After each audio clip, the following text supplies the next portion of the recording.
Viimeiset pari viikkoa on ollut aika rapsakkaa pakkasta, semmoista -15, joten meikäläinen on viettänyt enemmän aikaa lähinnä lämpimässä valaistussa kiipeilyhallissa. Mutta Tornarissa on painettu duunia, eli iso kone on harjan kanssa pitänyt reittejä puhtaana ja mikäs sen parempi tapa totutella taas pyörän päälle kuin ilmoittautua suoraan kisoihin. Eli täällä on tämmöiset rennot kolmiosaiset Tornarin talvisarjat alkaa tänään. Se olisi vissiin Snake-ratana ja ymmärtääkseni vähän saa harjoitella ja sekee 5 yritystä ja niistä muutama paras jää voimaan tai jotain sellaista. Mutta eikä se selviä tässä päivän mittaan.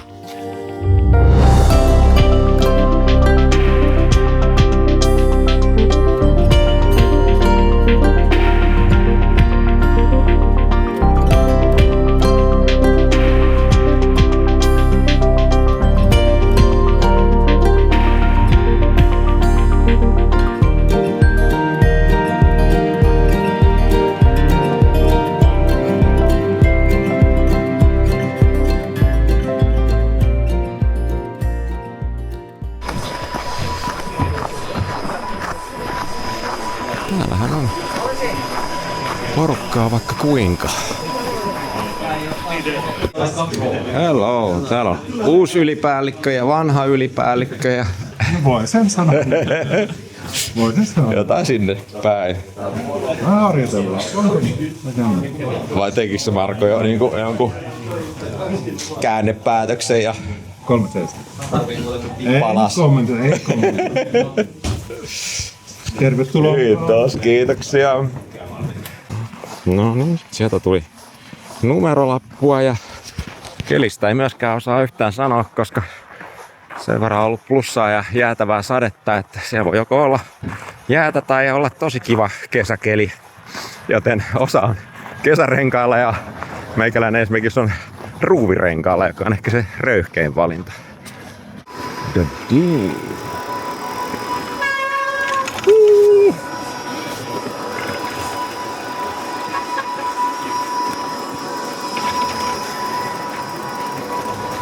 Tää on hyvä, ei jää teillekään epäselväksi, milloin Janne painaa jarrua, että joka kerta tulee merkkiääni. Ihanaa. Ehdin tossa kiroilla jo autolla, että mulla on toi integroitu letkujen vienti tosta stemmistä läpi, niin kiinnitäpä nyt siihen sitten tätä kisanumeroa mitenkään järkevästi. Mut nyt se on tolleen puoliksi rullalla tossa ohjaustangon ympäri. Saa kelvata silleen. Kai se on sitten vaan lähdettävä testailemaan tätä.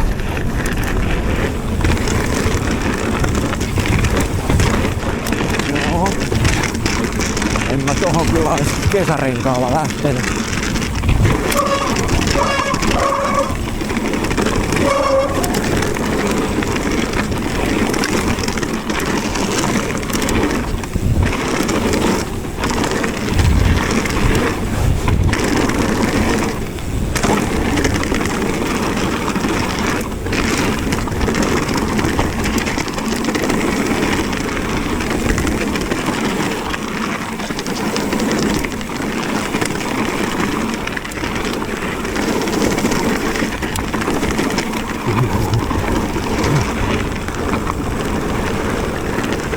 Joo.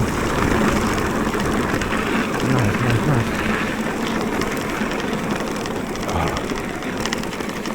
No se hauskaa. Tää oli törkeä pito tuolla ruuvirenkaalla.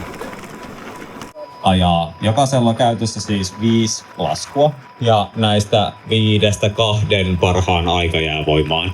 Eli ei ole mikään paniikkipaine, jos jollain laskulla kävisi tilanne, että joku olisi vaikka edessä tai muuta, niin ihan rauhaksi.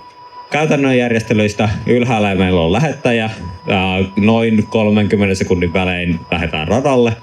Ja jos radalla jotain sattuu, meillä on henkilökuntaa siellä pitkin radan vartta. Nykimielellä löytyy EA-porukkaa.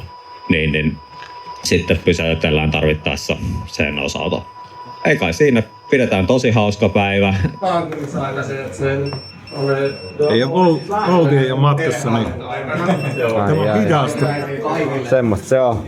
Joskus pitää opettaa uusi polvi. Tää on siis sijakki, eli chippi, jolla siellä ylhäällä ja alhaalla olevat portit ottaa sun laskuajan talteen. Ja se tekee sen automaattisesti ja sitten kisan jälkeen palautetaan tää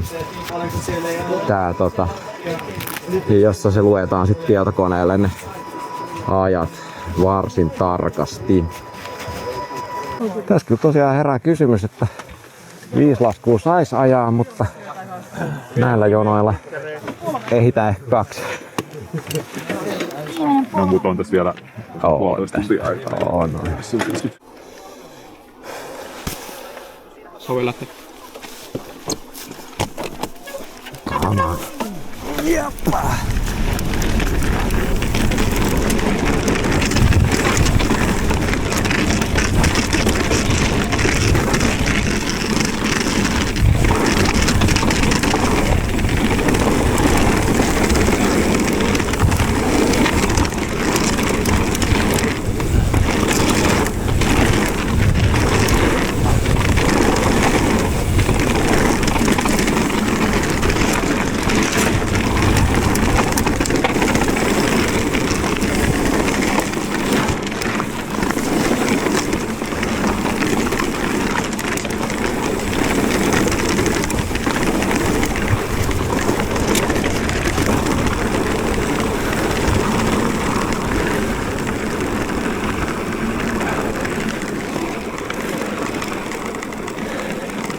No mitäs siinä kisassa sitten kävi? No meikäläinhän ei ole mikään kisakuski, joten mä en olettanutkaan roikkuvani siellä kärkipäässä. Mutta tällä kertaa kisakuskien lisäksi ohi meni myös pari YouTubettajaa ja sehän ottaa koville. Toinen ohi mennyt oli Markus Heinonen. Markus aloitti Alamäki-hommat vasta tänä kesänä, mutta jos hänen kanavansa seuraa, niin käy nopeasti aika selväksi, että jätkä on kyllä huikea urheilulahjakkuus, joka hyppää lajiin kuin lajiin ja on hetkeä myöhemmin siellä kärkikahinoissa. Toinen ohipainelu YouTubettaja oli harrastevlogin Sami. Sami on onneksi vaan 25/100 meikäläistä nopeampi, joten se olisi kyllä vielä kurottavissa kiinni. Ja jos ei harmita nämä ohittelevat YouTubettajat tarpeeksi, niin meikäläinen teki viime kauden alussa jakson Santista ja Valtsusta, 2 junnusta, jotka oli just vasta aloittanut alamäkipyöräilyn, ja siinähän kävi silleen, että Santti innostui lajista aivan täysin ja on nyt sitten painanut suunnilleen elänyt Bike Parkissa koko kesän ja osallistunut liutaan eri kisoja ja Tornarin klubin harjoituksia ja ties mitä, ja lunasti ensi kaudeksi paikan Oulu Bikesin tiimistä kisaamassa, joten huikeata tekemistä nuorelta mieheltä, mutta kyllähän se silti hiukan risoa, että jätkä, joka on 12-vuotias ja painaa ehkä 3,5 grammaa, niin paineli meikäläisestä sujuvasti ohi.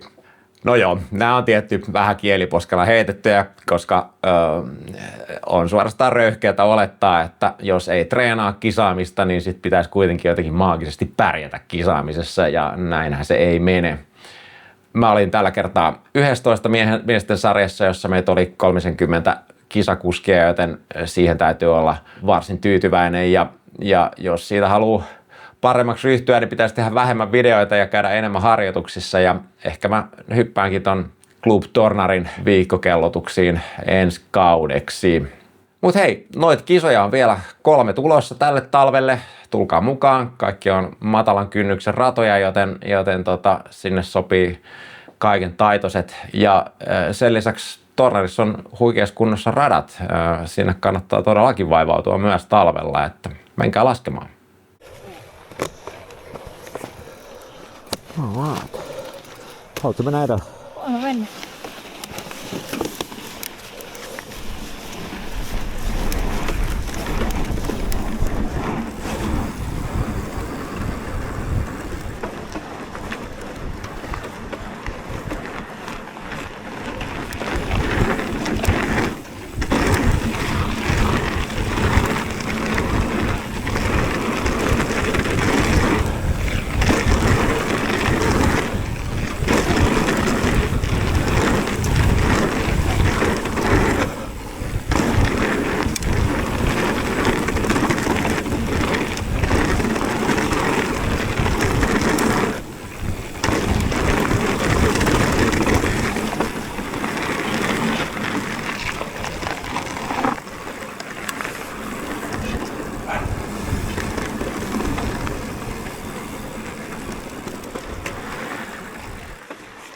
Mitä tatsi tohon?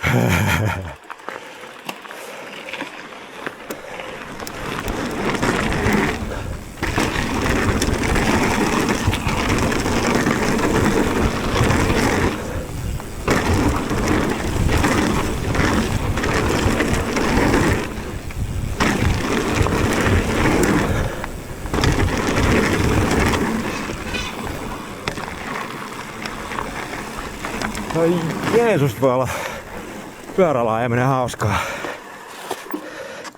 Kato. Puhkes toi ruuvirengas. Jep.